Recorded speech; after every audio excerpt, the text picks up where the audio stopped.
Pagbasa mula sa ikalawang aklat ng mga hari. Minsan si Eliseo'y nagpunta sa Sunem. May isang mayamang babae roon at siya'y inanyayahang kumain sa kanila. Mula noon, doon siya kumakain tuwing pupunta sa lugar na yaon. Sinabi ng babae sa kanyang asawa, "Natitiyak kong lingkod ng Diyos ang taong ito. Bakit di natin siya ipagpagawa ng isang silid para matuluyan niya tuwing pupunta rito? Bigyan natin siya ng higaan, mesa, upuan at ilaw." Nang magbalik si Eliseo, doon siya nagpahinga sa silid na inihanda sa kanya. Pagkaalis ng babae, tinanong ni Eliseo si Gehazi, "Ano kaya ang maitutulong natin sa kanya?"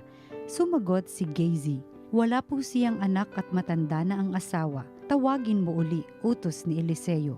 Nagbalik ang babae at tumayo sa may pintuan. Sinabi sa kanya ni Eliseo, "1 taon mula ngayon ikaw ay magkakaanak." Ang salita ng Diyos.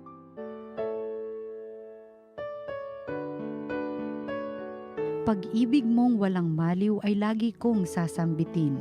Pag-ibig mo poon na di nagmamaliw, ang sa tuwi-tuwin ay aking aawitin. Ang katapatan mo'y laging sasambitin. Yaong pag-ibig mo'y walang katapusan, sintatag ng langit ang iyong katapatan. Pag-ibig mong walang maliw ay lagi kong sasambitin. Mapalad ang taong sa iyo'y sumasamba, sa pagsamba nila'y inaawitan ka, at sa pag-ibig mo'y namumuhay sila. Sa buong maghapon ika'y pinupuri, ang katarungan mo'y siyang sinasabi. Pag-ibig mong walang maliw ay lagi kong sasambitin. Ang tagumpay namin ay iyong kaloob, dahilan sa iyong kagandahang loob, pagkat pinili mo yaong hari namin, kaloob mo ito, banal ng Israel. Pag-ibig mong walang maliw ay lagi kong sasambitin. Pagbasa mula sa sulat ni Apostol San Pablo sa mga taga-Roma. Mga kapatid, hindi ba ninyo nalalaman na tayong lahat na nabinyagan kay Kristo Jesus ay nabinyagan sa kanyang kamatayan? Sa makatwid, tayo'y namatay at nalibing na kasama niya sa pamamagitan ng binyag upang kung paanong binuhay na muli si Kristo sa pamamagitan ng dakilang kapangyarihan ng Ama, tayo na may mabuhay sa isang bagong pamumuhay. Ngunit tayo'y naniniwalang mabubuhay tayong kasama ni Kristo kung namatay tayong kasama niya. Alam nating si Kristo na muling binuhay ay hindi na muling mamamatay.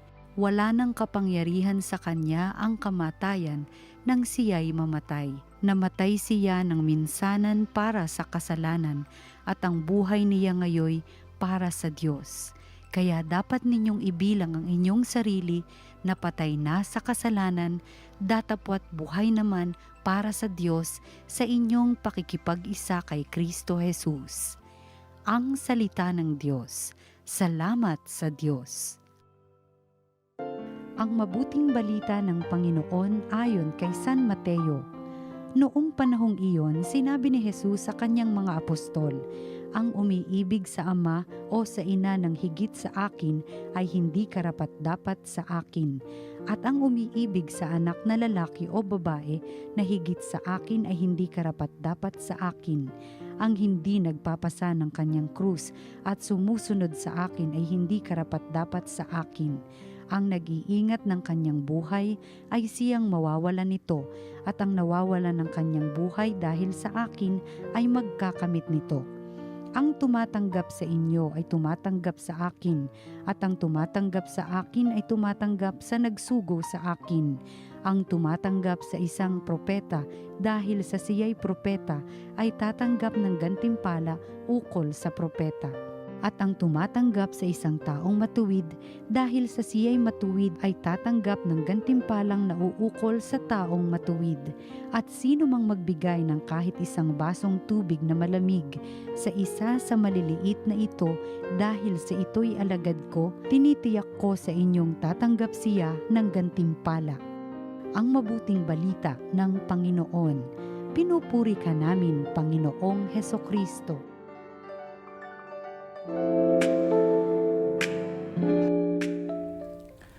Magandang araw po sa inyong mga ginigiliw na kapatid. Pagnilayan natin ang Ebanghelyo mula kay Mateo. chapter 10, verses 37 to 42. At dito, tatlong bagay ang nais kong ibahagi sa inyo. Una ay si Kristo. Sa panahon natin ngayon, marami tayong choices. Mula sa panahong halos wala tayong pagpipilian, ngayon ay napakarami nating pagpipilian. Katulad ng sa araw ng linggo, maaari kang manood ng pelikula, maaari kang pumunta sa mall, maaari kang gumawa ng gawaing bahay o sumama sa iyong mga kaibigan.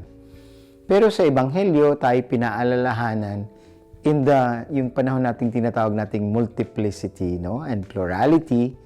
Sa dami ng ating choices, tayo pinaalalahanan na ang higit sa lahat, ang priority natin ay ang Panginoon, Christ as our first choice, as our priority.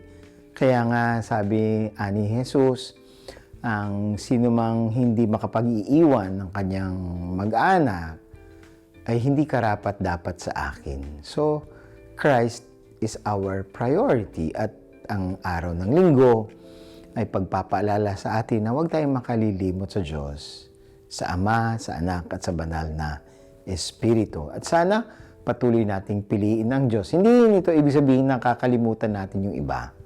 But Jesus, the Lord, that Blessed Trinity, is our priority. Ang pangalawa, letter C uli, o sa Ingles, of course, the cross or krus, no? Madalas, pinipili natin ay yung mga bagay na madaling piliin. Siyempre, mas maganda ang mag-relax na lamang, mas maganda ang matulog na lamang. Pero si Jesus, pinaalalahanan tayo, ang sino mang hindi pumapasa ng kanyang krus ay hindi karapat dapat sa akin.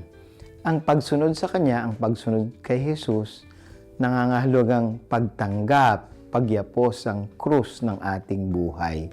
Sabagkat naandyan sa krus, naandyan si Jesus, naandyan ang pag-ibig at sakripisyo. Siyempre, di ba, kahit na nga pag tayo naghahanap ng mga solutions, yung mga sa ating mga problema, nais natin yung mga easy ways. Pero si Jesus ay tapat sa atin. He is very honest when He says, if you wish to follow me, take up your cross.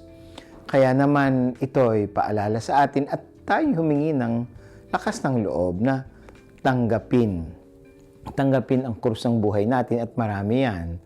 Yung iba sa atin pag-aaral, yung iba pamilya natin, yung iba mga concerns o mga problema ng bayan, no? Iba't iba. Pero yung pagtanggap ng krus, sabi ni Jesus, kayo'y karapat dapat sa akin kapag tinatanggap nyo ang inyong krus. At yung pangatlo, cup, sabi niya, ang sino mang nagbibigay ng baso or cup ng malamig na tubig sa isa dahil sa akin ay karapat dapat sa akin. At yun din ay paalala sa atin na kahit maliit na bagay, kapag ito ay ginagawa natin sa ngalan ng Panginoon at kapag ito ay ginagawa natin dahil sa pag-ibig, ito'y napakahalaga. Maalala natin si Little Therese of the Child Jesus. Ganon din si Mother Teresa ng Calcutta. Sinasabi sa atin na kahit maliit na bagay, kapag ito'y ginagawa natin dahil sa pag-ibig, ito'y napakahalaga sa mata ng Diyos. Kaya naman, hindi natin kailangan gawa ng mga spectacular things, no? Pero yung mga maliliit na paggawa ng kabutihan sa kapwa, pakikinig sa kaibigan, pagbibigay ng oras, pagtulong, o pagbigay ng tubig sa nauuhaw, kapag ito'y ginagawa natin dahil sa pag-ibig at dahil kay Kristo, ito'y napakahalaga sa mata ng Diyos at ito ay nagkakaroon ng bunga na marahil hindi natin naisip o hindi natin ma-imagine. So ito mga ginigiliw na kapatid, ito ang paalala sa atin sa linggong ito, no? Na si Jesus Christ is our first choice, be our priority. Pangalawa, ang pagtanggap ng krus sapagkat naandyan si Kristo at ang paggawa ng kabutihan lalo na sa mga maliliit nating mga kapatid, doon sa mga nakakalimutan sapagkat paulit-ulit na sinasabi ng Panginoon, anuman ang gawin ninyo sa mga maliliit na ito ay ginagawa ninyo sa akin. Sana maging makabuluhan at makahulugan ang linggo po ninyo. Ito po si Archbishop Rex Andrew Alarcon ng Archdiocese of Cáceres at bumabati sa inyo. Sana ay magkaroon kayo ng makahulugan at makabuluhang linggo.